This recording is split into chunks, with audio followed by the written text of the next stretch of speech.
सत्संगत जी, प्यार से कहना धन निरंकार जी। महाराष्ट्र समागम के ये आखिरी रोज़, जहाँ पिछले 3 दिनों से ये भक्तिमय भाव हर संत ने, हर उम्र ने ये समझाते हुए जो युगों युगों से संदेश रहा, मानवता को एक वाक्य ही ज़रूरत हर युग में जो रही, ये प्यार की, सत्कार की, करुणा की, दया की, एक सच्चाई की जो हर समय की सच्चाई है, जो परिवर्तित नहीं होती, ये परमात्मा, ये निराकार का जीवन में होना। और आज भी ये सच्चाई हर कोई अपने संग रख रहा है। तो जैसे इस जगह का भी नाम है सांगली, तो हमने ये सच्चाई सांग ली कि ये संग रख ली।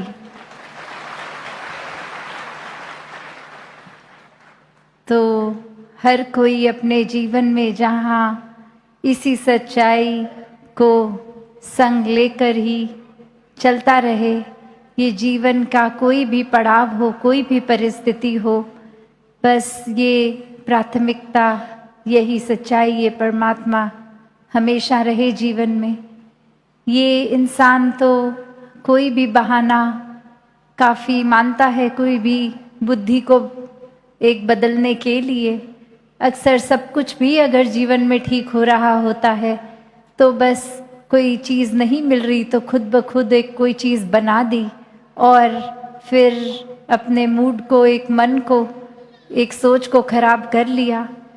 तो अक्सर ऐसा भी होता है कि सब कुछ अगर ठीक है भी, तो भी बहाने इंसान ही ढूंढता है चीज़ों को खराब करने का, क्योंकि ये आराम भी इंसान ने ढूंढ लिया है कि अगर सब कुछ ठीक होगा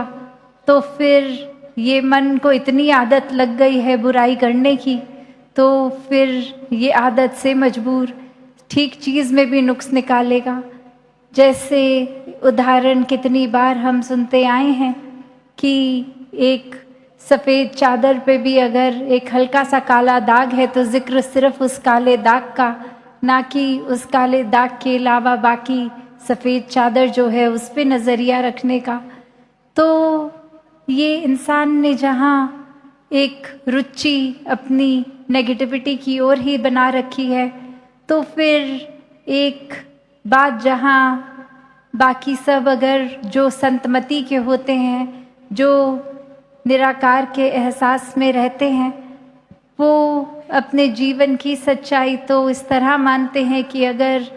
एक अंधकार से भरी जगह है तो भी थोड़ी सी भी अगर दूर कहीं रोशनी है तो भी वो काफ़ी है। और यहाँ जगमगाते कमरे में इंसान ने अगर एक छोटा सा कोना खुद ही चाहे बना लिया हो, कोई ऐसा जिसमें रोशनी नहीं पड़ रही, तो उसी को आधार बना लेगा कि कितना अंधेरा है। तो ये नज़रिए की बात। एक छोटी सी कहानी भी इसी तरह कि 2 दोस्त एक देख रहे हैं, एक बहुत ही तूफान का समय है, हवा तेज़ चल रही है, तो एक झंडा और वो जैसे एक खम्बे के ऊपर कपड़ा बंधा हुआ वो झंडा, और हवा का समय एक दोस्त कह रहा है कि ये हवा इस कपड़े को हिला रही है, और वहाँ दूसरा दोस्त कह रहा है ये कपड़ा हवा में उड़ रहा है। तो इसी में ये अब आपस में डिबेट कि कौन सही है कौन गलत, और अब वो एक तीसरे इंसान के पास जाके बोलते हैं कि ये हमारा मुद्दा सुलझाओ कि क्या सही है। और वो इंसान फिर यही कहता है कि सब कुछ अगर स्थिर है तो आपका मन ही हिल रहा है, ये नज़रिया ही है, क्योंकि वो बातें देखा जाए तो दोनों ही सही हैं कि हवा के कारण उस कपड़े का हिलना या वो कपड़ा हवा में हिलना। तो ये नज़रिया, ये एक बात जो हर किसी ने उस तरह से अपने हिसाब से आजकल बना लेते हैं कि ये हमारा नज़रिया है तो यही सही है, फिर चाहे एड़ी चोटी का जोर लगा दें, दलीलें दे दें, एक अपने पॉइंट ऑफ व्यू को ही करेक्ट घोषित करके, एक फिर दूसरे के अगर बात में दम भी है तो भी एक अपने अहंकार की वजह से सिर्फ ये दिखाने के लिए कि हमारी सोच कितनी सही, कितनी उत्तम है, दूसरे के नज़रिए पे एक गौर ही नहीं करते, तवज्जो ही नहीं देते। कैसे फिर एक अपनी सोच को ही हर कोई सही साबित करने की दौड़ में फिर किसी से बात इसलिए नहीं करते, एक वार्तालाप, एक डिस्कशंस इसलिए नहीं कि दूसरे की बात सुन के हम कुछ सीखें, पर इंसान तो इसी दौड़ में है कि दूसरा जैसे ही अपना कोई पॉइंट ऑफ व्यू बताएगा, कोई अपना पक्ष किसी तरह से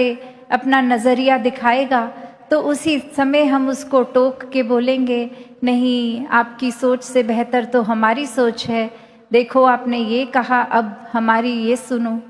तो अक्सर इंसान समझने के लिए नहीं, समझाने के लिए बात करने शुरू कर देते हैं। दूसरे की बात से सीखना तो दूर की बात, वो बात ही इसलिए कि दूसरे का अक्सर एक वाक्य, एक सेंटेंस ख़त्म भी नहीं होता कि वहीं टोक के अपनी बात शुरू, कि पहले ये समझ तो लें दूसरा क्या कह रहा है, फिर उस पे गौर करके कि वो सही कह रहे हैं तो वो बात को अपनाया जाए, और अगर सही नहीं लग रही तो उसके बारे में कुछ कहा जाए। पर नहीं, इंसान तो दूसरे की एक पूरी बात ख़त्म होने से पहले ही टोक के बस अपनी बात को इम्पोज करने लग जाते हैं, एक अपनी बात में इस तरह से वज़न डाल के, और फिर ये अहंकार इतना हावी हो जाता है कि अक्सर तो लोग डराने धमकाने तक उतर आते हैं कि अगर हमारी बात नहीं सुनी तो ये कॉन्सिक्वेंस होगा, ये हमारे नज़रिए को अगर आपने नहीं अडैप्ट किया तो फिर ये आपका नुकसान हम इस तरह कर देंगे। तो इंसान खुद ही आज देख लें, एक अपने अंदर आत्म मंथन करके कहाँ खड़े हैं। ये मन के ऊपर का जो भाव है, जैसे इस कहानी में भी वो हवा और वो कपड़ा, तो मन ने तो चंचल ही रहना है जब तक इस स्थिर के साथ जुड़कर इस निराकार से ना जुड़ा जाए। तो ये जैसे हर देवानी में भी है कि मन तो सादो एक है पर कितने रंग बदलता है, कि कैसे एक पल में हमारे अंदर क्या सोच है, क्या भाव है, अगले ही पल क्या हो जाते हैं। वही इंसान अगर अभी मिला और उसके प्रति हम एक अच्छे भाव रख रहे हैं और 2-4 मिनट कोई बात हुई, उसने कोई ऐसी बात बोल दी जो हमें नहीं ठीक लग रहा, बस मन उसके प्रति उसी पल पलट गया। जहाँ 2 पल इतना प्यार, इतनी खुशी मिल रही थी किसी को मिलने से, वहीं 2 मिनट में बस उससे इस तरह रूठ के चले गए कि बहुत गुस्सा भी उस पे आ गया। तो भाव वही कि जैसे कल भी सत्संग में एक जिक्र हुआ कि मन का ये बंदर जैसा रूप, ये उछल कूद, एक जगह टिक कर नहीं रहना, और ये स्थिर का जब साथ मन का हो जाता है तो फिर मनमत नहीं, ये संतमति, ये गुरमत से काम आता है। और फिर इस सच के साथ जुड़कर हर समय का सच ये साथ लेकर, ये ब्रह्म ज्ञान द्वारा निराकार के साथ फिर ये जीवन एक हर पल का भक्ति में डूबकर, प्यार में डूबकर जिया जाता है। फिर दूसरों का बुरा नहीं, दूसरों के भले के लिए दिन रात एक इकट्ठा, एक सोच ये नहीं आती कि हमारा भला कैसे हो, बस परोपकार के लिए ही जीवन लग जाता है कि हम किस तरह कंट्रीब्यूट करें, ये योगदान दें कि दूसरों का जीवन हम किस तरह आसान कर पाएं, हम किस तरह जो अभी भी इस सच्चाई से दूर है, जिनके जीवन में परमात्मा नहीं है, किस तरह उनके भी जीवन में ये अंधकार से उजाले तक का सफ़र कराने में ये योगदान दे पाएं। कैसे ये आत्माएं भी जो इतने युगों से तड़पती अपने असली रूप को जान के जीते जी ही मुक्त होकर और जीवन खत्म होने के बाद भी मुक्ति के हकदार बन पाए। तो जहाँ संतों ने भी हमेशा यही समझाया कि ये परमात्मा के चाहे कोई भी नाम लें, किस तरह से भी आस्था रखें, पर ये सच्चाई एक ही है और इसी एक सच्चाई से जुड़ने का तरीका सबसे आसान, पहले इसको जान लें, देख लें, फिर स्वयं ही ये परिचय होने के बाद इस सच्चाई से, इस परमात्मा से प्रेम हो जाता है और फिर यही प्रेम हमारे जीवन के हर पल में बस जाता है। सिर्फ और सिर्फ हम भी आगे हर किसी को ये प्रेम ही देते हैं। तो इसी तरह अपने जीवन में जहाँ हर कोई प्रेम बांटता चलता रहे, उसके लिए एक जो क्राइटेरिया यही कि पहले स्वयं प्रेम बनना होगा, फिर ही प्रेम आगे बांट पाएंगे। वरना तो एक उस तरह की बात हो जाएगी कि थोड़ी देर के लिए कोई बनावटी रूप हो गया, वो किसी 2-4 लोगों के आगे उस तरह का कर दिया और ये सबने तारीफ भी कर दी, सबने अपने हिसाब से सोच लिया ये इंसान ऐसा है, और अगले ही पल बस ये एक एक्ट था, ख़त्म। अब अपने जीवन में फिर से नफरत का एक सहारा ले लिया, गुस्सा धारण कर लिया। तो फिर ये प्रेम तो सिर्फ दिखावट का, पर संतों के जीवन में दिखावट, छल कपट ऐसा कुछ भी नहीं होता। एक बहुत ही सरल जीवन, सहज जीवन, इस परमात्मा के रंग में रंगा हुआ जीवन, जो हर एक की भलाई, हर एक की अच्छाई के लिए ही पल पल जिया जाता है। और ऐसा ही जीवन सभी संत आज भी जी रहे हैं। एक अपने सुधार के लिए ये जो आत्ममंथन की भी बात आती है कि आत्ममंथन करते हुए हर पल खुद को ही तराजू में रखते हैं संत कि कहीं हम तो गलत नहीं जा रहे, दूसरे की नहीं देखना जीवन उस तरह की वो सही कुछ कर रहे हैं कि नहीं, पर क्या हम कर रहे हैं सही या नहीं कर रहे। तो संतों को एक वो भी झिझक नहीं होती कि यहाँ ईगो नहीं हर्ट होती, पता है गलती हुई तो अब संवारेंगे भी, वो जिम्मेवारी लेना, वो चेतनता। तो हर कोई अपने जीवन में भक्ति से युक्त होते रहे, एक दूसरे की बात को सुने समझने के लिए, ना कि सिर्फ इसलिए ये साबित करने के लिए कि हमारी सोच आपसे बेहतर है, हम आपसे बेहतर हैं, हमारा राज्य आपसे बेहतर है, हमारी एक कल्चर आपसे बेहतर है, हमारा एक रहन सहन का तरीका, खाने पीने का आपसे बेहतर है, हमारा रंग आपसे बेहतर है,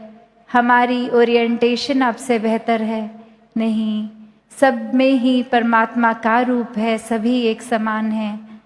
एक परमात्मा के दर्शन जब जीवन में हो जाते हैं तो चहूँ और बस परमात्मा ही नज़र आता है, और ऐसा ही जीवन सभी के हिस्से आए, ये सेवा सिमरन सत्संग सभी के हिस्से आए। और जहाँ ये रूप के ये समागम के तैयारियों की भी आज बात चली कि कैसे इतने समय से, महीनों से सब यहाँ सेवा में योगदान दे रहे हैं, जो आ सके वो भी, जो नहीं आ सके उनका भी सेवा का भाव परवान। तो हर कोई इसी तरह सेवा सिमरन सत्संग के रंग में रंगता जाए और गहराई से ये चाहत खुद ब खुद आए, किसी को कहने की ज़रूरत ना पड़े कि आपके जीवन में सत्संग की कमी हो रही है, जाया करें सत्संग, पर खुद को ही उस तरह से, जिस तरह जब हमें प्यास लगती है तो किसी को कहना नहीं पड़ता कि आपको प्यास लगी है, वो पानी हमें खुद ही पता लगता है, शरीर को ज़रूरत है। उसी तरह ये रूह की खुराक, ये सत्संग, ये संतों का संग, जब फिर ये इसकी भी अगर जीवन में पहली बात तो कमी हो ना, और अगर हो भी तो कैसे खुद को ही ये निराकार से जब जोड़ेंगे, ये भी एहसास आएगा कि जीवन में ये संतों का संग कितना ज़रूरी, ये सुमिरन, ये सेवा भाव कितना ज़रूरी। तो दातार कृपा करे हर एक पे कि सेवा सुमिरन सत्संग के एक लगन में भक्ति की एक अवस्था हर एक को प्राप्त हो। निराकार पहले देखकर फिर जीवन में ऐसे कण कण में समा जाता है, फिर हर पल में बस इसी के एहसास में जीवन जिया जाता है। ऐसा ही जीवन संतों का, ऐसा ही सभी जीवन जिएं। साथ संगत जी प्यार से कहना।